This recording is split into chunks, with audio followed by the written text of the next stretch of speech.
Hello there again, brothers and sisters. We're back. This is for our day 17, right?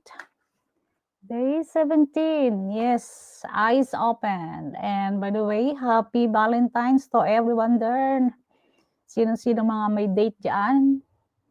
Date sa loved one, date sa anak, date sa friends, di ba? Kung single ka, date your friend. Kung single mom ka, date your kids. That's it. You don't need to find a partner na kung wala, 'di ba? That's it. And just enjoy what you have today. Anyway, if you have a heart, that's it. Be happy. Happy Valentine's Day. So, yes, I'm gonna share my screen. So, sharing screen na lang tayo kasi para mas madali ang ating pag, yan, ating devotion. So, day 17, eyes opened. Title, yes, that's the title, eyes opened. Seeing the world through God's perspective. Yeah, paano nga ba natin makikita ang mundo through God's perspective? So, our scripture for today is Psalm 119, verse 18. Open my eyes that I may see wonderful things in your law.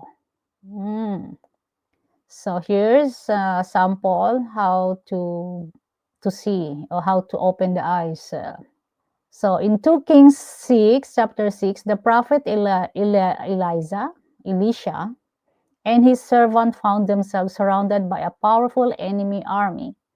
The servant, overwhelmed with fear, cried out, "Oh no, my Lord, what shall we do?" Yeah, wow, nagkaroon ng takot. May takot yung servant, takot at takot. Elisha responded calmly, "Don't be afraid. Those who are with us are more than those who are with them." Then Elisha prayed, "Open his eyes, Lord, so that he may see." Suddenly the servant's eyes were opened, and he saw the hills full of horses and chariots of fire, God's heavenly army surrounding them. The servant's perspective shifted from fear to faith as he realized God's presence and power were far greater than the enemy. So, what are you seeing? What are you thinking about this? So, reflection, our daily lives are often filled with distractions, challenges, and limited perspective. True.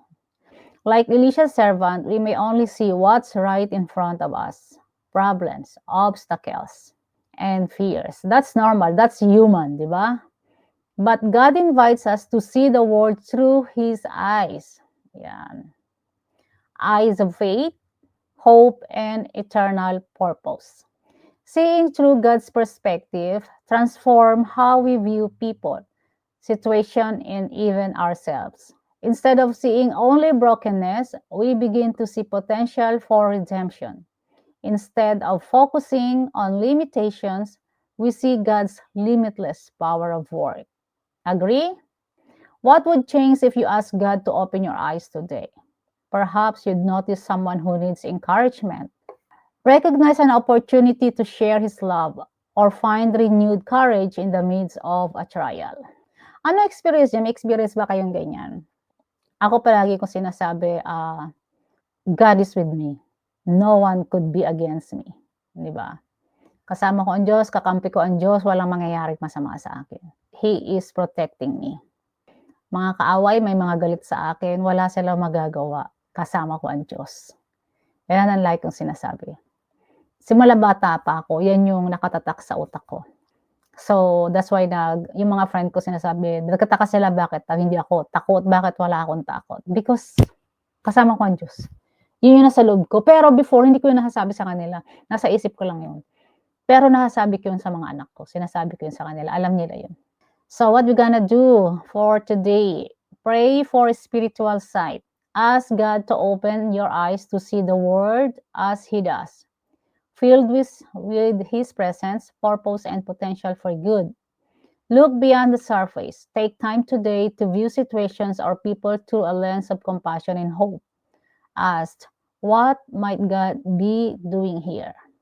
And shift your focus. When challenges arise, pause and remind yourself that God is in control. Yes, God is in control. Amen. Look for signs of His faithfulness, even in the difficulty. Journal what you see. Write down moments where you notice God at work, whether big or small. Reflect on how these insights deepen your faith. Yes, do the journal. Start doing the journal now. Go back to our day one and write down all the journals you can learn.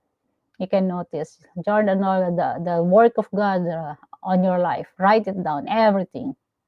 So, so let's pray. This is the prayer. Lord, open my eyes to see the world through your perspective. Help me to look beyond the surface, to see people with your love, and to recognize your hand in every situation. Teach me to trust in your plans and to live with hope and purpose, knowing you are always at work. Amen. When you see through God's eyes, the world becomes a canvas of His grace and glory. Believe me, it is. Trust Him to show you His plans, His people, and His power in ways that will transform how you live and love. God bless you, brothers and sisters. See you tomorrow.